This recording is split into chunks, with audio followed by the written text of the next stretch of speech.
Back when I was a kid, I loved watching movies. While other kids talked about the next toys they wanted or the next video game they wanted, I love talking about film. Now, don't get me wrong, I love video games and to this day I still play them and are a hobby of mine, but I couldn't get enough of cinema. Coming soon to own on video and DVD. But obviously you can see from my channel that I still love posting gaming clips, walkthroughs, funny moments with my friends because I do love to share them. However, I specifically remember Saturday nights when my mom would go up to bed and my dad would say to me, "Hey, let's watch some real stuff." He would show me movies like The Predator, You one ugly motherfucker.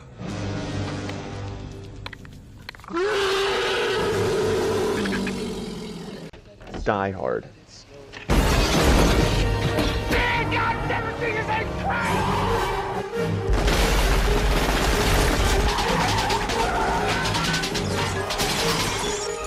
Welcome to the party, pal. Terminator,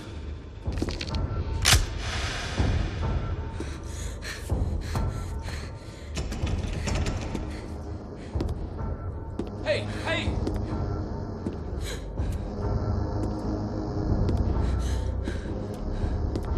Get down. and of course, My Cousin Vinny. Everything that guy just said is bullshit. Thank you. He would say, "These are my kind of movies I grew up with." And I was instantly hooked. I tried researching other movies and asking my friends what they have seen because I felt like the cool kid seeing all these amazing films. I just wanted to share them with other people. Lo and behold though, most kids my age already saw them and my dreams of being the so-called cool kid faded into the distance. As I got older, however, my love for film did not go away. In fact, I would say it got even stronger.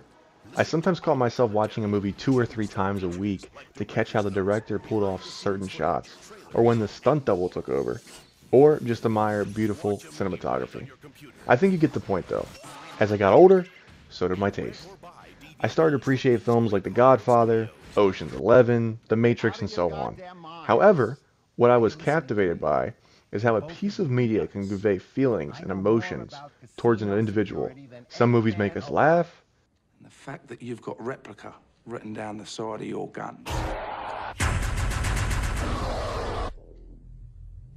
And the fact that I've got Desert Eagle .50 written on the side of mine.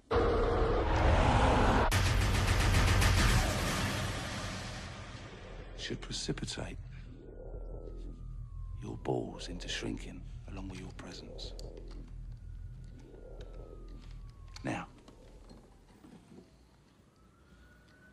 fuck off. others make us cry.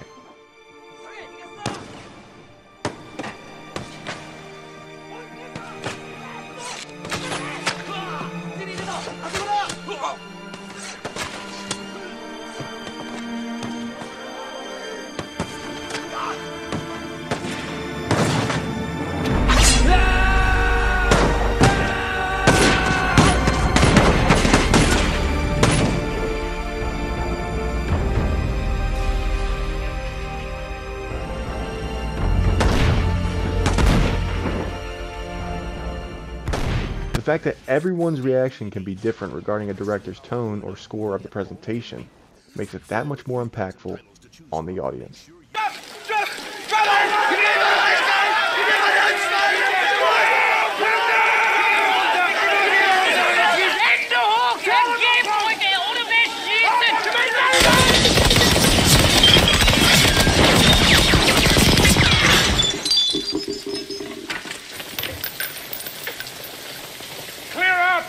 When I was in my freshman year of high school, one of my friends came up to me and said, "Brandon, you watching any good shows recently?" And I replied, "Nah, not really. I'm more of a movie person." He looked at me very, very puzzled. And he said, "Bro, I thought you'd be a TV show guy because you like movies so much. You should really try a couple shows. Honestly, TV is better in my opinion, way longer, and more rewatchability." So it had me thinking. And later that afternoon, on the bus ride home, I thought about getting into a good show. And since since I didn't have any streaming services, nor could I afford them, I sat down on the couch and turned on the TV. And what turned on was a kid who moved from Philadelphia to a little home out in Bel Air. I felt like I just won the lottery. I was addicted to the old classic sitcom formula. From the jokes to the genuine audience laughter, there was a certain charm and character that came out of these types of shows. He says it's time for me to leave the nest, become independent, and have sex with girls. Safe sex, mind you, but lots of it. Excuse me. Is this what you been telling my boy? That life is one big orgy? Well, college is hard work, son, followed by a family, which is even more hard work. And a teenage daughter who doesn't want to be seen with you in public, and a wife who wants you anywhere near her, and a butler who may be the father of your child, and a guardian.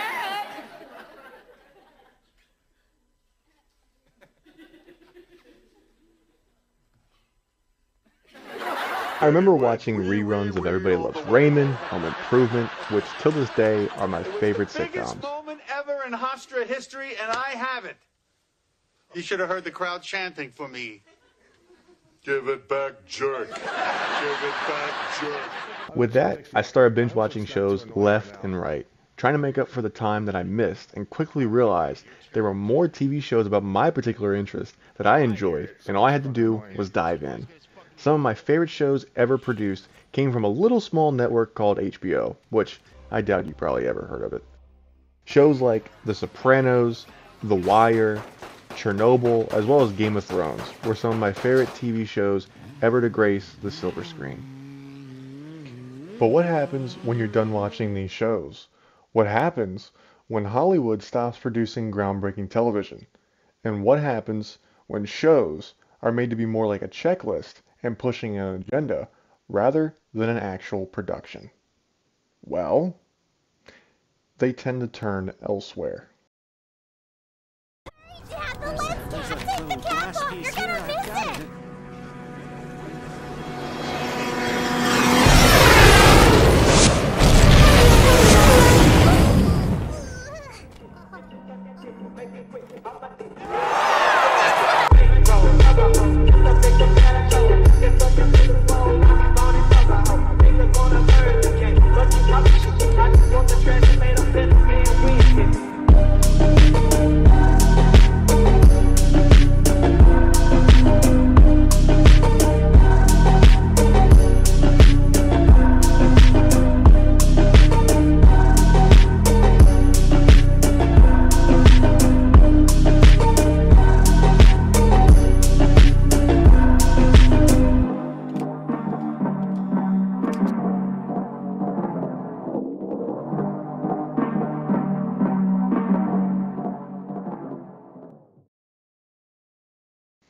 The year is 2021.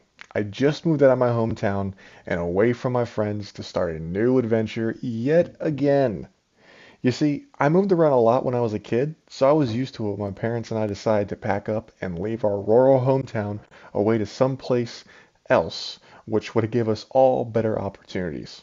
So thus began the stress of finding a new job and getting acquainted with my new home. Life was hectic at first, but things began to settle and start to work out. I found a job in no time, and my parents all found work to keep them happy for the time being. I still needed that extra stress relief though. You know, the kind where you can just turn off your brain and just be entertained. Video games were not doing it for me, and in the beginning, I ran out of TV shows to watch. So I started searching for things across Netflix, and well, I didn't find anything there. My next stop, however, was Hulu. And you know how those streaming services have those so-called recommendation tabs that recommend movies and shows for you? Well, what I saw was a show called Cowboy Bebop. And honestly, my first reaction was, hell no? I'm not watching a fucking anime? Like, who watches that? I'm not gonna... Why? But then my brain thought to look up reviews for Bebop on IMDb. And they were all glowing reviews across the board, which I rarely ever see on IMDb, because, let's be honest, we know IMDb can be very strict on its ratings. So, I thought to myself, let's see how good a so-called quote-unquote anime is from 1998. Shall we?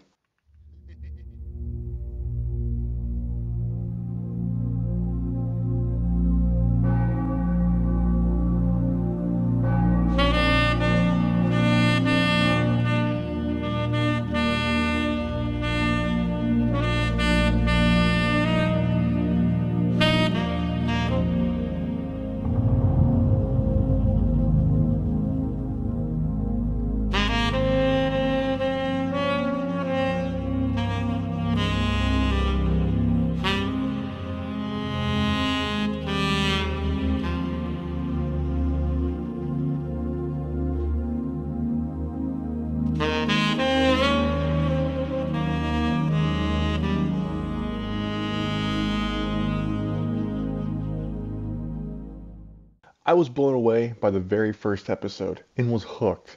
Somehow this strange sci-fi show with its charming characters and sometimes strange story had me immersed as soon as I hit play. Its amazing opening theme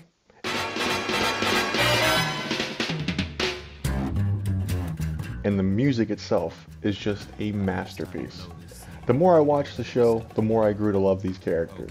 Take Spike, for example. Love the kind of woman that can kick my ass.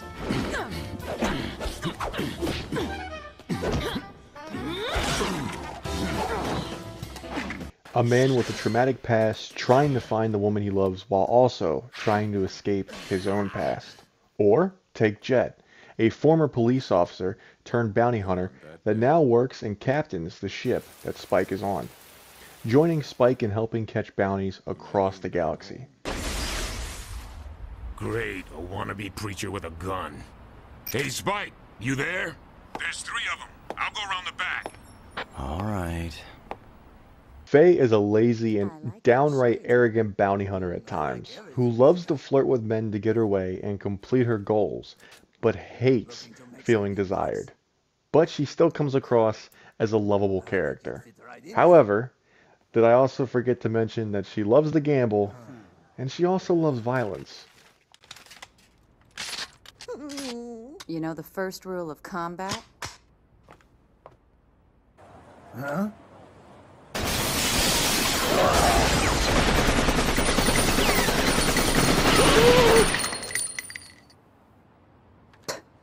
Shoot them before they shoot you. Last but certainly not least is Ed, who is a child hacking prodigy that one day hacks the ship that the crew is on and ends up somehow joining their adventures.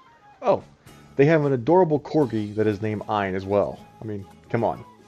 How can you not love that dog? All of these characters come together to create a memorable experience that makes the show just that much more impactful.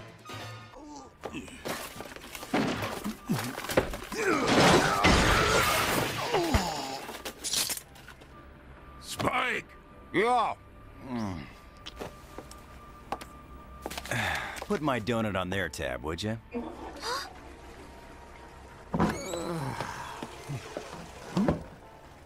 Hmm? Huh? Don't move! Excuse me, Jet. What? You said 3, not 4. Throw down your guns now! Disinformation is sometimes required for enemies and allies. Don't pull that art of war crap on me. Drop them! And you take too long to take a shit. The adventure, however, isn't just an adventure. It's life lessons, skills, and themes you can take away from this show once you're done watching. The longer you watch this show, the more you feel like you're not only along for the adventure, you feel like you're a part of the crew itself. The music complements the show's atmosphere so well, with it being a sci-fi western. It just nails what it's trying to be, which few shows often rarely ever do.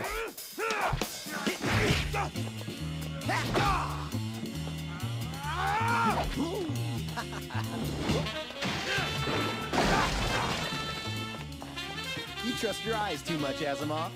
You're not a chameleon, you know. You can't see everywhere at once. And just like real life, sometimes stories will have a happy ending, while others don't. You should see yourself. You have any idea what you look like right at this moment, Spike? What? A ravenous beast. The same blood runs through both of us. The blood of a beast who wanders, hunting for the blood of others. I've bled all that kind of blood away. Then why are you still alive?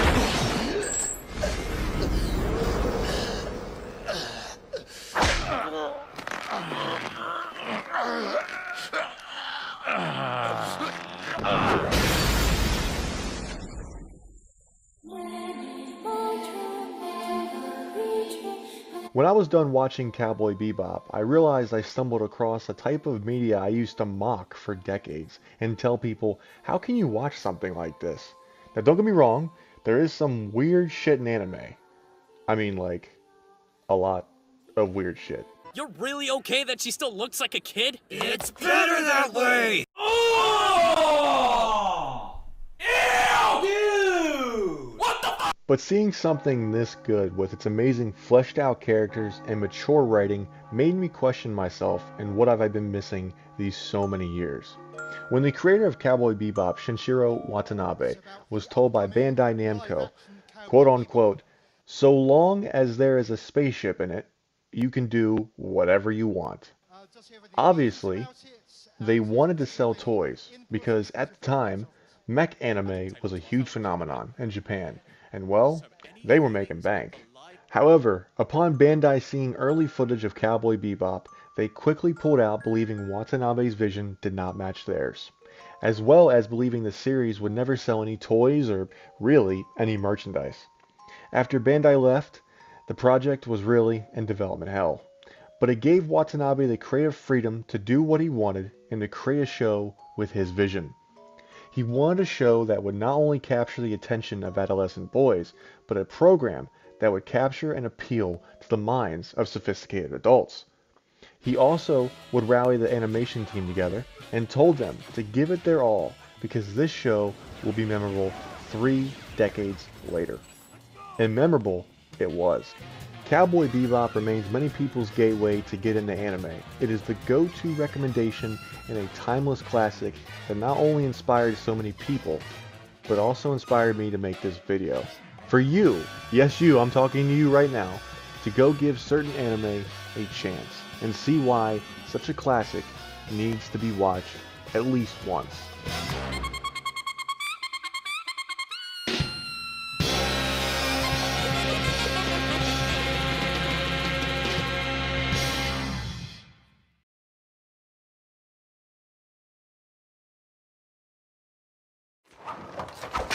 Wait! Don't fucking shoot me!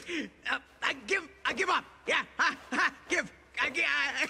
Give me what? Please, no, I want to give you, You said you were gonna give me something, right? Well, spit it out. I'm right here. What the fuck are you gonna give me? But I give up! Seriously, I give You quit your fucking babbling. You gonna give it to me or not? Come on! Hey, Jumbo.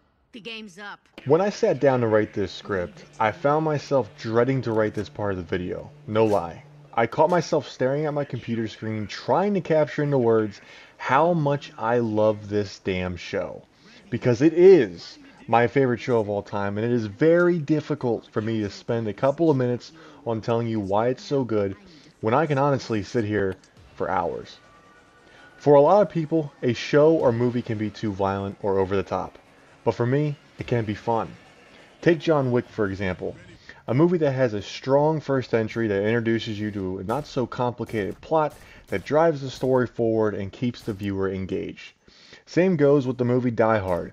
A simple but engaging plot that has the viewer sit down and bond with John McClane throughout his troubled times. Now I have a machine gun. Ho, ho, ho. What I'm essentially saying is you don't need to have a complicated story to have fun. All you need is likable characters with interesting arcs and strong character development. And that's exactly what makes Black Lagoon so special to me and many others.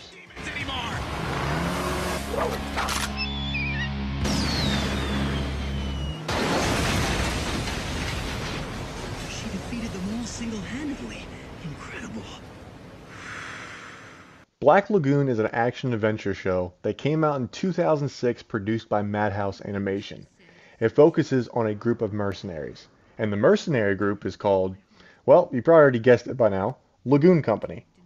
It focuses on a character named Rock, who is basically a fish out of water in this story. He's just your average run-of-the-mill guy who's working for a large corporate firm, when one day his company gives him a task to deliver a mysterious disc. When things go south, and Rock is left for dead by his company, giving him to this band of unknown mercenaries. Rock has to reinvent himself. So what does he do? He decides to join the Lagoon Company. In this story, you'll be joined by the likes of Revy, who is just a gun-toting badass, as well as a loose cannon, and is the main gunfighter of the group, who can take a platoon by herself.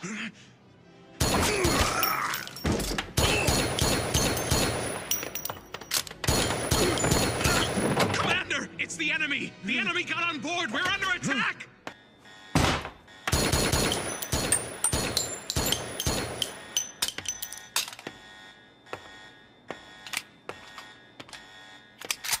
You have Dutch, who is a war veteran who primarily likes to stay away from the fighting and would rather give the group contracts and negotiate prices. Last but not least, you have Benny, a computer specialist and a mechanic.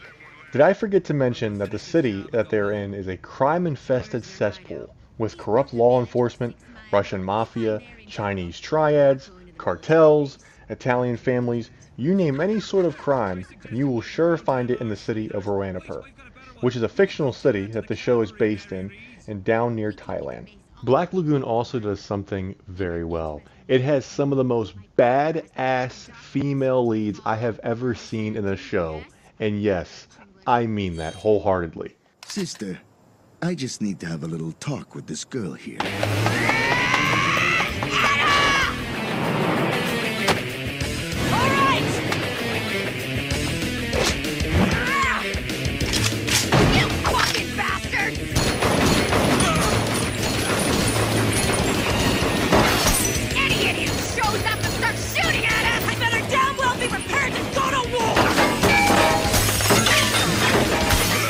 Take, for instance, Balalaika, a former captain in the Soviet forces who fought in Afghanistan, which gave her the scars that you see on her face. Now, in Roanapur, she is the Russian mafia leader. And who does she lead? Oh, only the Soviet special forces she used to work with. The men she leads have unquestionable loyalty to her and will do anything at the drop of a dime.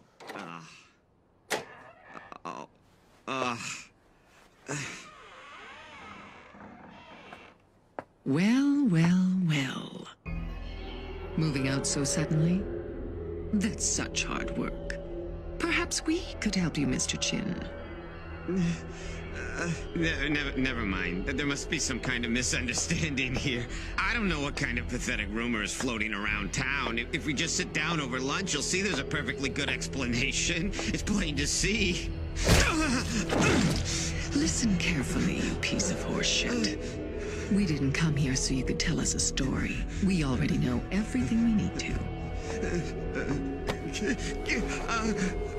Trey, that's about the only thing you can still do while you're alive. Or, take Roberta, an average-looking maid who is tasked to look over a family's son. Seems normal, right?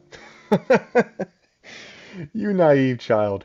Her nickname is the Bloodhound of Florencia. She was trained as an assassin in Cuba, as well as a guerrilla fighter, and now is wanted for international terrorism. She got the name due to her unrelenting drive to achieve her objective by any means necessary. Stay right there. Now, it don't make sense to me. Those words you were saying earlier.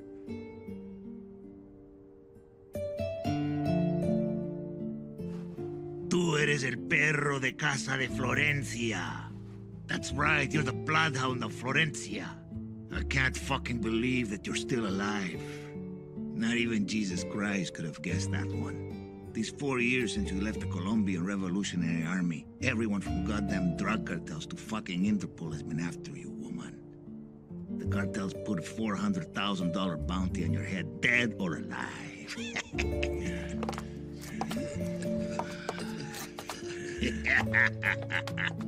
Looks like luck is finally on my side. If I bring your head back on a platter, I'll be made a lieutenant in the cartel.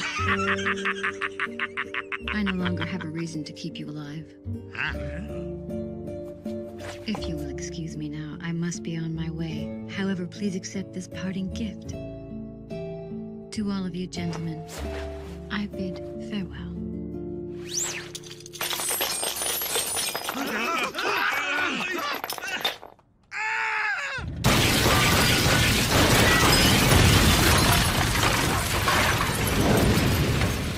Listen, if you're not on board by now, then one, what the hell's wrong with you? I'm just kidding. I'm just kidding. I kid. But seriously, if it sounds over the top, I understand. However, it makes for a kick-ass show when you put all these elements in a pot together and stir them up, because it's fucking awesome. Fuck you! I'll have you know this is the world's greatest off-road vehicle, you heartless bitch! This piss tank's getting on my last nerve. Listen up, you fucking leprechaun. You're gonna wait here until you get our signal. If you run away, I'll hunt you down and castrate you. Mike, she said good things. I agree very much. Fucking bollocks! The story is very interesting due to seeing the main character Rock interact with these characters, or some say criminals, who he himself just a couple weeks ago was sitting in an office cubicle with no criminal record whatsoever.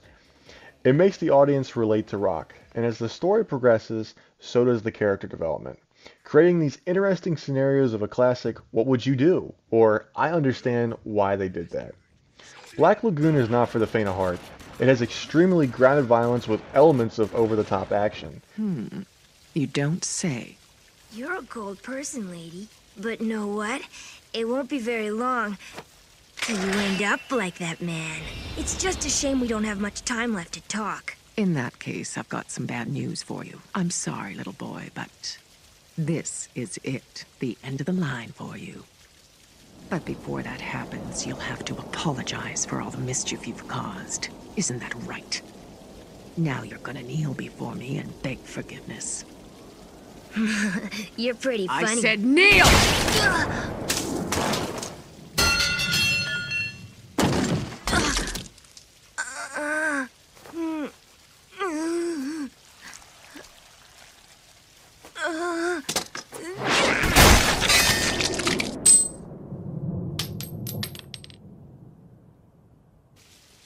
As I said, the end of the line. If you were able to think rationally, it would have been obvious to you that as you pursued us, you were being led to your death. I mean, for crying out loud, the word fuck is said at least 259 times through the series, averaging at over 10 fucks per episode, or 1 fuck every 2.5 minutes. And I'm not making that up either. The English dub is amazing, capturing the true essence of all these characters and what a true English dub could really be. If you are a fan of classic action movies mixed with classic director styles like the Tarantino films, you will have a great time with this show, just like I did. The only regret that I have is that I can't ever get the first time experience of watching this show again. But I sure as hell will rewatch it for years to come, because it is an absolute classic in my book, and it will remain as one of my favorite shows and my favorite TV show of all time. You ready, Chinglish? Yes, Twinkie, I'm ready. You don't forget when we finish job, I carve some meat off your ass, stupid whore.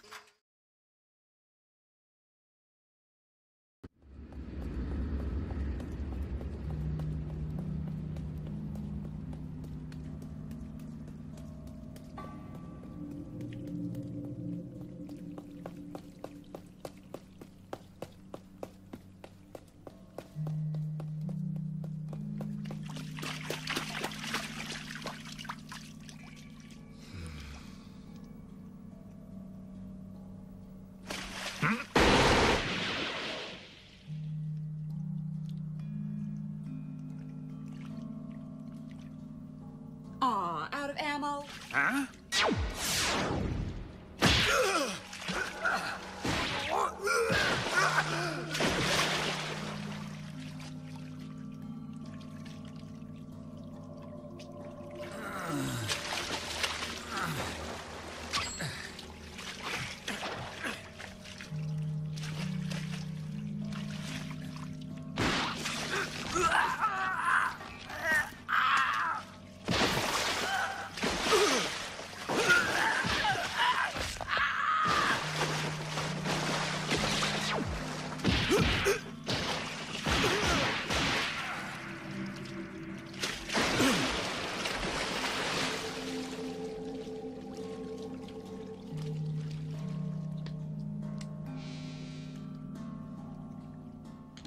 What makes someone human?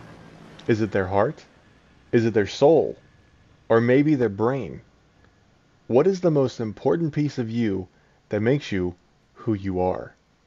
Maybe it's all the above. However, if we remove one of those things listed, are you still you? Ghost in the Shell is a timeless dark thriller dealing with these such themes. Whether that be dealing with sentient AI or hacking of human implants, Ghost in the Shell deals with everything in between. The show centers around Major Kusanagi and the covert operations of Section 9. As you can probably tell, this show is based in the dystopian future of the mid-21st century. It is a show brimming with atmosphere, along with great fleshed out characters, such as Bato. It's all over for me now. Huh? Hi. Why don't you dream about something else for a while? Who acts as the Major's right-hand man because he is second in command. You have Tokusa, who is the lead investigator who also is the only human in the group without cybernetic enhancements. And Saito, who is the group's tactical sniper, who is just a phenomenal shot. You have other characters too, but these are my favorite ones and the standout ones. Ghost in the Shell had a movie come out in 1995, which sparked a flame for the cyberpunk genre and was a revolutionary film for its time, and still considered today a classic. Oh, and by the way, Ghost in the Shell was not only a classic, but an influential one, showing that a so-called animated film is not only for kids, but can be for the adult masses who want a mature and sophisticated story. Not to mention the Wachowskis. Never heard of them? Well, they created a huge film franchise called The Matrix, after being inspired by the film. Would you please remove any metallic items you're carrying? Keys, loose change. Holy shit! Ugh.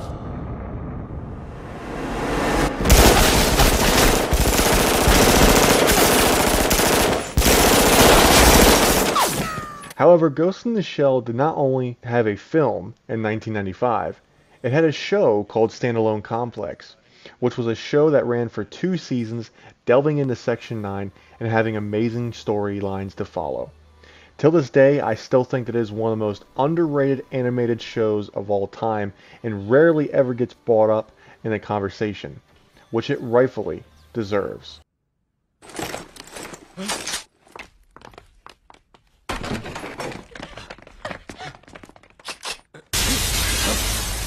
Major, they came in early.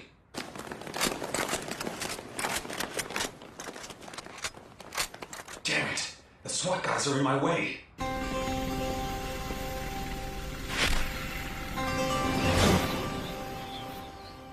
We are known as the Individual 11. Even if we have failed today in our mission, the individual egos shall carry on our collective will. Therefore, the threat of death means nothing to our people. You don't say. Well then, go ahead and die. Outside the window!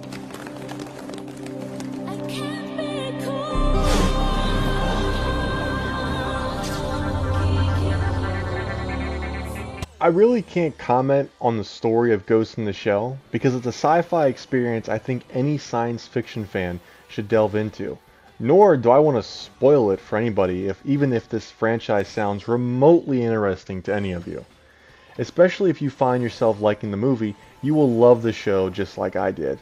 Or you're just a fan of the cyberpunk genre in general, I think you'll really have a great time with this. Ghost in the Shell to this day remains one of the best sci-fi thrillers, as well as one of the most influential pieces of media to date. And even though some of you watching this right now haven't heard or even watched this series, you've definitely seen and witnessed its impact on pop culture and society as a whole. As we wrap up this video, I thought I would tell one last story of why this next show holds a special place in my heart. You see, after I moved out of my hometown and got myself a job, as I explained earlier, I realized that the job that I had was starting to have an effect on me, and not a good one. Stress started to build up, and after being there for about 4 months, my mental health quickly took a turn for the worst. It got to the point where my friends and family started noticing. I would come home and just go to bed. Or I would not care to jump online with my friends who wanted to provide me with some sort of an escape. I realized things were getting worse and I had to change them. And luckily, I could see the light at the end of a long tunnel with the job applications that I was putting out to get out of the place in the current situation that I was in. I just had to hold on. So late one night, after getting home and getting ready to go straight to bed as always, I realized I couldn't go to sleep because of the stress that my body was going under. So I turned on my TV, started up Hulu once again, and what was recommended was a show that provided me with the best escape possible.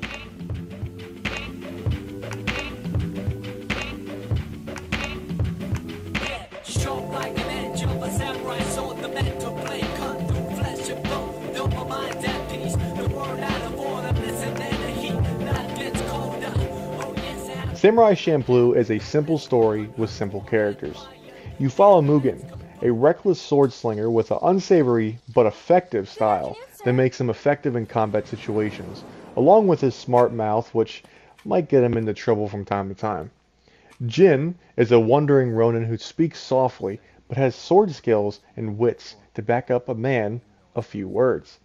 Then there's Fu, a waitress who comes across these two characters at a tea house she works at and ends up getting them out of trouble. However, she hires these two to help her track down a samurai who smells of sunflowers. With that, these three end up embarking on a journey across feudal Japan that will bring these three unlikely characters together and form bonds that will leave the viewer only wanting more. Come to think of it, the show kind of seems familiar. I wonder who, Oh, that's why. You see, just like previous Watanabe's entry, you have a lot of similar themes here, as well as unlikely friendships coming together. And just like Cowboy Bebop, you feel like you're along with these characters and a part of their journey. But there's a catch. You see, Samurai Champloo isn't a cowboy western, or a sci-fi western for that matter. So the show had to come up with a different music and composers for the show's soundtrack. So what did they do? Well, they ended up bringing some of the best hip-hop instrumentalists to put together the show's soundtrack. And I mean seriously, just listen to these beats.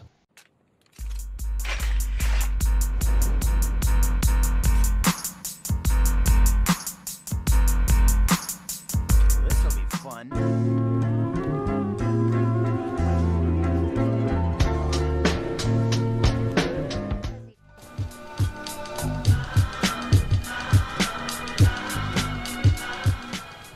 Nujabes, Fat John, Force of Nature, and a few others all came together to create, in my opinion, some of the best hip-hop instrumentals heard in a show to date.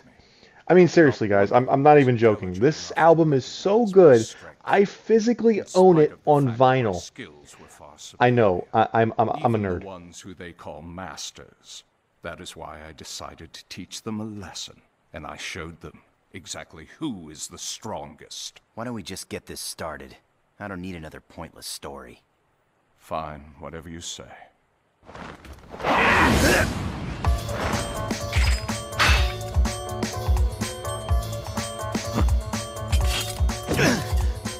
Son of a... Excellent. You exceeded my expectations. Samurai Champloo did something special.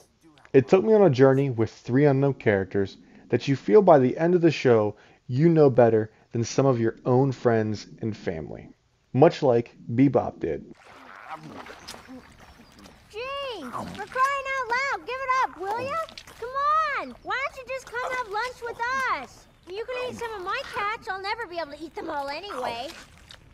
Oh, don't worry about him. He's just being a big baby because he got skunked. Yeah, but still. Come on, you heard what he said, right before we started fishing. Fishing is a life and death struggle between man and fish. Forget this and you'll most certainly get hurt. He really said that. You can't even catch fish, they're swimming right in front of him. We should have laughed, it's not nice.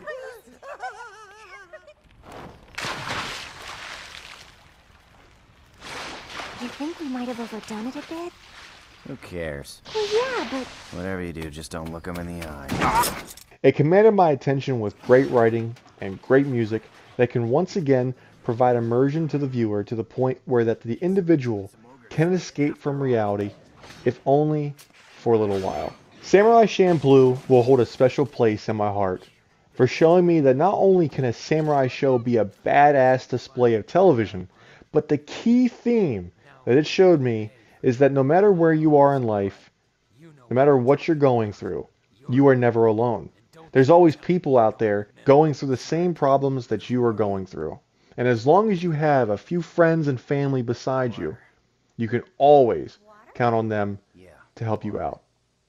Samurai Champloo will be ever a classic in my book and a show that I will rewatch for years and years to come, just like every single entry on this list. This show is a fantastic display of what a feudal Japan era samurai show can be. And combine that with the composers, the producers, the director, and the writing combines for one of the most badass shows in television history. You're toast!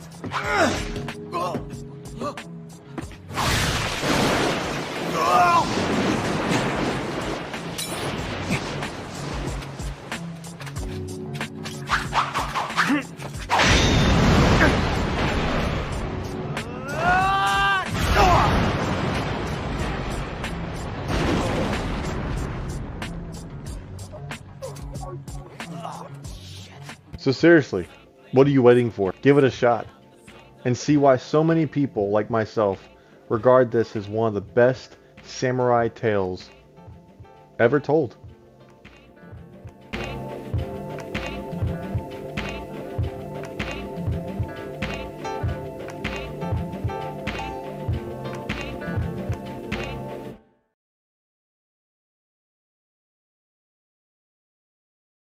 So why am I telling you all this?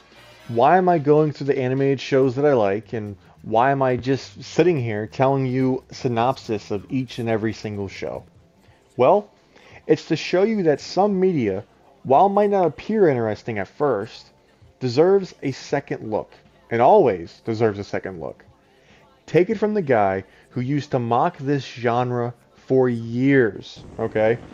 There will always be great stories to discover, whether that be movies, TV, anime, video games. It just honestly doesn't matter. To discredit a story that you haven't given a chance just because of the media that it's on is simply almost criminal. You should never judge a book by its cover, because you never know when you might open one up and you might like it.